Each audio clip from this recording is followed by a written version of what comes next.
Friends 20 ఏటలోనైతే మనం కదిరి చేపలు చాలా ఎక్కువగా పెట్టాము. ఆ కదిరి చేపలు కూడా వలకే పెట్టాము. వల అయితే ఏ విధంగా ఉందో ఒకసారి చూడండి. వలకు కూడా ఎలా తగిలిందో చేప అయితే ఒక 100 కేజీలు పైగా ఉంటాయి కదిరి చేపలు అయితే.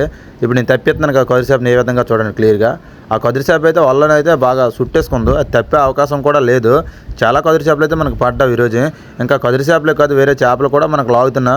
అవి కూడా నేను చూపిస్తాను వీడియోలో ఒకసారి చూడండి. ఇప్పుడు మా అన్నయ్య అయితే చేపను తీస్తున్నాడు. అది ఏం చేపని మీకు చూపిస్తాను. మా అన్నయ్యకైతే పెద్ద చేపే పడ్డది. అదైతే సన్నం తాడు కదా, అందుకని ఎత్తట్లేదు. ఆ చేపనైతే జాలుతోనైతే మన బోట్లోకి ఎత్తుతాడో ఏ విధంగా ఒకసారి చూడండి. ఆ చేప కూడా చాలా మంచిది, వండుకుంటే చాలా టేస్ట్గా అయితే ఉంటుంది చేప. ఇటు బోట్లోకి అయితే ఎత్తాడు మా అన్నయ్య. చూడండి ఏ విధంగా కదులుతుందో చేప అయితే ప్రాణంతోనే ఉంది. దాని అయితే కారు అంటారు. అది మార్కెట్లో అమ్మినేసే రేట్ ఎక్కువగానే ఉంటుంది. ఒక్క చేప 200-300 పైగా ఉంటుంది. ఇప్పుడు ఆ చేపనైతే మా అన్నయ్య మీకు చూపిస్తాడు చూడండి. అది ఏ విధంగా తప్పిస్తున్నాడంటే అది కూడా నేను చూపిస్తాను. ఇంకా కదిరి చేపలు కూడా మనకు చాలా ఎక్కువగా పెట్టాము. కదిరి చేపలు కూడా నేను చూపిస్తాను ఎన్ని పెట్టాము ఇది వీడియోలో అయితే.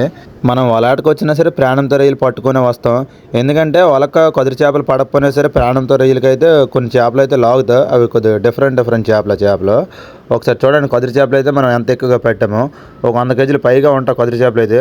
100 కేజీలు అంటే ఒక 25,000-30,000గా ఉంటావు అమౌంట్ అయితే. ఓకే ఫ్రెండ్స్, మన వీడియో నచ్చినట్టుకుంటే మన ఛానల్ లైక్ చేసి సబ్స్క్రైబ్.